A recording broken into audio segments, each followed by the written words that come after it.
You're listening to Project Management Paradise, the ultimate project management podcast. Hello again and welcome to Project Management Paradise. Johnny Byrne here, and this podcast delivers real project management insights from experts around the world. This week's topic for discussion is the conscious project leader with project management expert and author Colin D Ellis. Hello, Colin, and thank you for getting up so early over in Australia, and you're welcome to the podcast. Thanks, Johnny. Great to be here.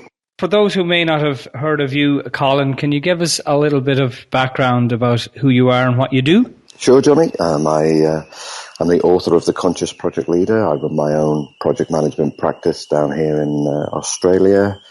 I help organisations put leadership and culture into project management. Prior to that, I spent 20 years as a time-served project manager, program manager, PMO manager, head of projects departments. So got a fair few scars as well. And the book that you've written, The Conscious Project Leader, for those who haven't read it yet, what is it about? In a nutshell, I guess. Sure, it's a how-to guide for project managers and how to lead and create cultures, which is the thing that's sadly missing from our profession today. And so from experience then, how do organisations create that culture and a culture of leaders, I guess? Well, they've got to want it first, Johnny. I think for the last 15, 20 years, what we've had are people who are determined to implement methods into organisations, and they just expect them to work. They see them as a silver bullet. They think that people can just follow a process and everything will be successful. And it just doesn't work that way at all. The projects are about people and always will be about people. And organisations have got to demand a difference. They've got to take a look at what they did last year and say, okay, well, how can we improve it? And the way you improve it is by asking your people to be better, is by giving them the tools to be better. It's about giving them the knowledge of what it takes to lead, and it's identifying those elements of your culture that you want to improve.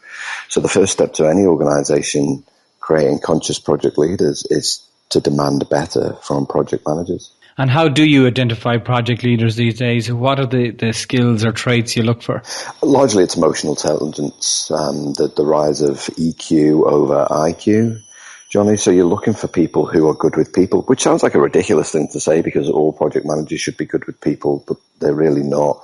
The Standish Group in their Chaos Report, which they produce every year, they identified emotional intelligence as one of the top 3 skills required. And we know emotionally intelligent people, they actively listen, they bring great energy, they understand the value of doing things in a particular way, they treat people in the right way. You know, they're very inclusive. And, you know, that's really the start. And most project managers aren't born project managers. In fact, everyone is not born a project manager. No one's born a leader. We evolve into these roles. But it's very easy to spot a leader. It's just important then that they're developed in the right way. And if someone was to say to you then, Colin, I'm not a born leader, or I know you say they're not born, or if they say leadership, it doesn't come naturally to me, how do you, I guess, change that attitude? Well, leadership is a choice, Johnny. It's one of those things, I'm not big on sending people on a leadership development program. I never was when I headed a project departments, because it's a choice to be different, and people have got to make that choice before they then open themselves up to new ideas. The work that I do with organisations, we talk about that choice before we start. Some people want to make it, some people don't. That's totally fine. And then it's demonstrating what that choice looks like. So what that choice looks like is being a point of difference. It's spotting all those things that other people do and deciding not to do those things where they, obviously the good traits we're talking about here. It's about having vision. It's about having values. It's about knowing how to manage upwards. It's about using empathy. It's about thinking with like an entrepreneurial mindset. Gratitude, apologizing when they need to, how to negotiate successfully. These are all traits of great leaders. It's something that most of us learn to do over the course of our career because we have really great mentors or people that we work with, Johnny. But it's not something that you can go to kind of college, read in a book, get a certificate, and you're all good, you're a leader. The things that you have to try, fail, try. So it comes with years of experience, I guess. Well, sometimes it does, sometimes it doesn't. I think there are some people at university right now who would make great leaders, and I think what you just need is to give them a few pointers. which is what I try to do in the book, particularly for project managers, to say, hey, listen, here's a bunch of things that I tried and this one worked, do that. And then what you then do is you develop your own way of doing that particular thing. Active listening is a great example. We're the most distracted generation ever. Almost daily people are trying to get themselves killed, looking at their phones, crossing roads. But active listening is a skill that you can develop as an 18-year-old or as an 80-year-old. I think there are a number of things. You don't have to be old to be a leader or have years of experience to be a leader. You just need a couple of pointers. And should organizations then incentivize, or how do organizations give potential leaders the opportunity to put their hand up and say, I want to lead? Well, some organizations are very good at it. They're good at spotting individuals who have that capacity for leadership, and they look to expose them to different areas of the business, or they'll do different jobs. Certainly when I was growing up my first job was with a bank, Johnny, in the UK. That was my first job, and I was very fortunate to get on what was then called a management development program. And within 6 months, I was given kind of access to different roles within the bank, and all of a sudden I got exposed to different skill sets, different kinds of people, different outcomes that were required. And that really helped me develop as a person, because I wasn't just doing the same thing day in, day out and becoming part of the existing culture. So I think those kinds of opportunities are great. When people ask me about project management jobs and maybe they're struggling to get one, I always say volunteer your time for free. Go out there, work with organizations. People never say no to free work, and then try and pick up as many different assignments as you can to broaden your experience, but also to expose yourself to the different kinds of people that you'd be dealing with over your career, because that's the best way to learn. Are there examples of incentive schemes, or a basic pay raise, or is that something you should avoid? It's a very old-fashioned way of doing it. In project management, we still measure project managers on time and cost, Johnny, which ironically are the two things that change throughout projects. The one thing that should never change is the service that you provide, your project management service you provide to your stakeholders, that's that leadership capability. That's the thing that should be rewarded. That's the thing that should be praised. It was something that I was very conscious of when I headed a project department, is you would always praise the effort. You would praise the behavior. You would hold people up as a role model. You weren't there with your wallet open, ready to give them a pay rise necessarily. But for me, the way that we used to do it, we used to, open them up to new experiences, send them overseas to work on projects overseas if we could organise that, to really give them that depth of experience.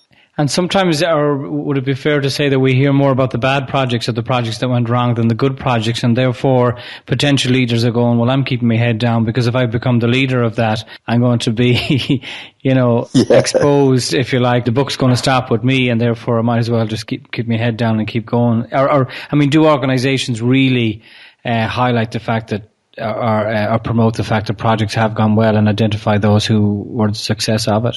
Yeah, there's not enough project success in the newspaper. It's something I've talked about before, although I likened it to the Ghostbusters 2 River of Slime, and unless you've seen that film, that really is lost on you. Well, basically, the Ghostbusters in Ghostbusters 2, there's this river of slime underneath the city that was fueled by hate and negativity, and eventually it rose to the surface and caused chaos in the way that these films always do. And I think with projects, they're kind of self-fulfilling prophecies half the time, because if all you read is bad, you start to think that that's the norm.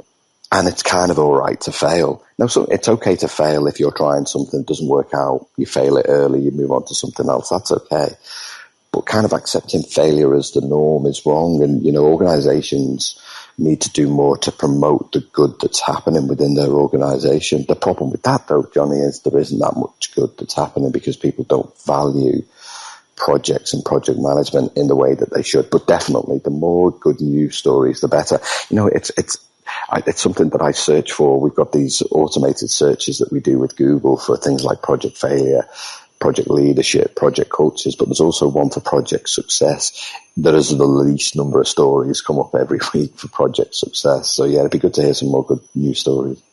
And why do you think, in your experience, that projects fail? Projects fail because either the project manager isn't good enough or the project sponsor isn't good enough. There's only two reasons for project failure. Every excuse we've been using for the last 15 years comes back to one of those two people. For project sponsors, they don't know enough about their role. I think we assume that they know it because they're senior managers and they produce these handbooks that they never ever read. And for project managers, we've kind of lost our project management generally over the last 15 years. We've lost our way. We've lost sight of the fact that it's about people. It's about great leadership, and my mantra is that the best projects are a result of the person that leads it and the environment they create. No one disagrees with that. No one ever said that was the best project ever because we use Prince 2. And we need to get back to putting the emphasis on great people, building great environments, being supported by senior managers who really, really care. Change management's an interesting one. We didn't have change management as a profession 6 years ago, but change management was created because project managers aren't good at the people side of projects and senior managers aren't good at getting the benefits from projects. Kind of gives you an indication of the two things that are broken within our project management at the minute.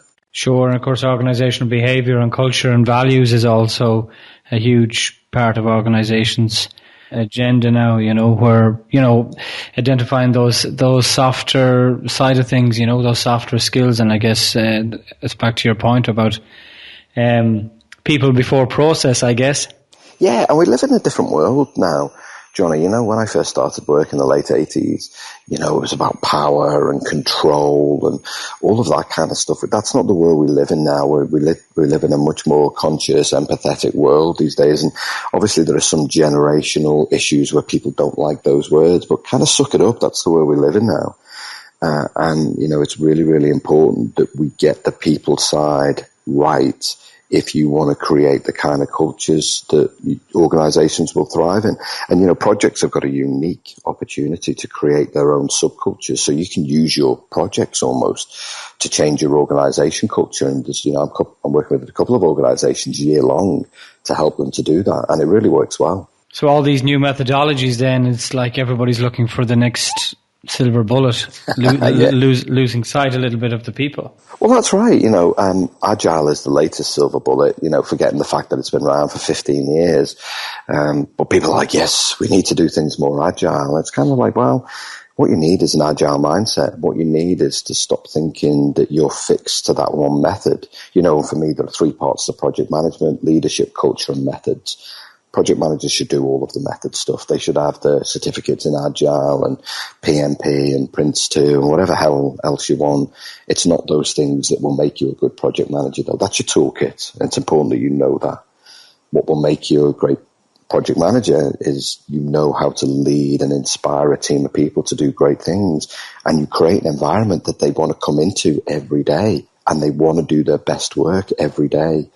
And the organizations that get it wrong, they're focused purely on a 450-page textbook and they expect it to work. It just doesn't work that way, Johnny. So what sort of resistance comes up then for people listening so that you can help those who are getting resistance to this sort of the mindset that it is people that are key? What sort of resistance comes up for you within organizations when you make these points to them? Well, the biggest, I guess, resistance I get when I'm talking with potential clients is that they still have this fixed mindset that process that they have should just work. Okay. So, kind of why should I invest in leadership and culture? If people just followed the process, it would be fine. Well, yeah, sure.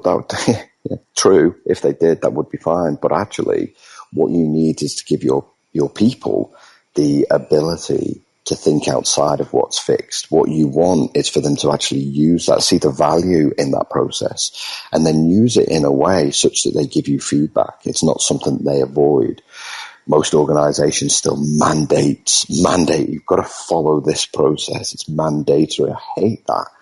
Because really that's like putting project managers in the straitjacket. That's really not the way we work at all. All project managers should value all of those tools, a plan, and risk register, and issue log. These are all things that we use. It's our job to use them. It's not administration. It's our job. So it's important that we give people the choice to be leaders. It's important we give them the opportunity to challenge some of the things that we do badly. I'm working with one organisation right now. Their meeting culture is terrible. It's just terrible. People arrive late, they run over, people are on their phones, there's no real agenda. So I'm working with this particular project manager in this project. And, I said, if you want me to do this, you have to give this person the opportunity to be different. So when they run the meetings like clockwork, when they tell you to put your phone away, when they call you out for having a side conversation, when you're not invited to a meeting, I don't want you to feel bad about it.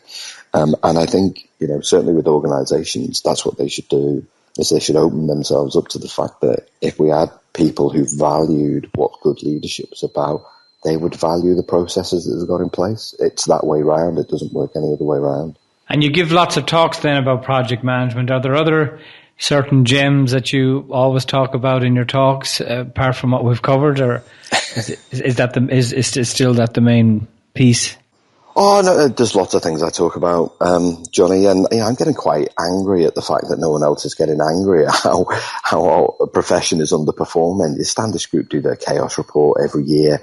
2004, they considered 29% of projects successful. In 2015, that number was exactly the same. It was 29%, which is less than a third of what we do is considered successful. And I just don't understand why people aren't getting angry about it. I absolutely love my profession, but I hate to hear it being dragged through the dirt day in, day out. I was in New Zealand last week working with clients in Wellington, and at the airport lounge when I was leaving, there was a guy sat next to me bagging his project manager, and it's something I hear all the time.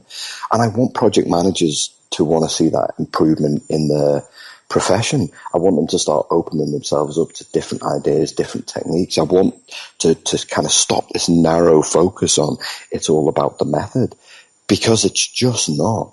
And here in Australia and in New Zealand, culture and leadership, and this was in the Deloitte Human Capital Trends Survey report this year, culture and leadership were the top two challenges facing organisations.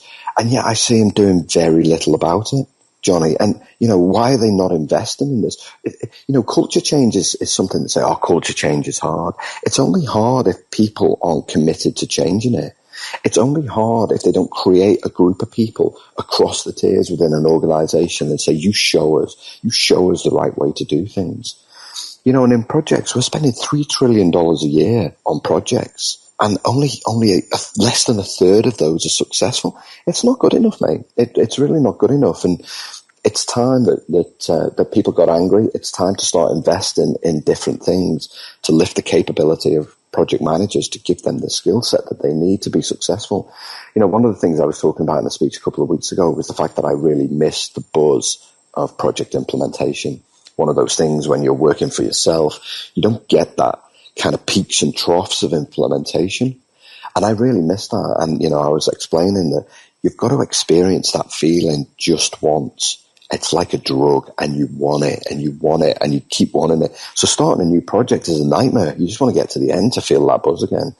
But a lot of project managers I was talking to, they have never felt that. And that's a real shame, because that's kind of the value of our profession, is that feeling that it gives you, knowing that you were able to bring a team of people together from disparate parts of business and lead them for a short period of time such that you were all successful. I want every project manager to feel that. Well, hopefully with your material and the books and the programs that you run, you'll make a big difference. In the capability improvement program then, just to finish off on that, it's a workshop, I guess, you run. Would that be right, Colin? Yeah, it's over a couple of days, Johnny. So I've got a 2-day program where we do leadership one day, culture the next day, and it's all how-to stuff. I'm not a fan of these programs where people say, if you can take one thing away from this day.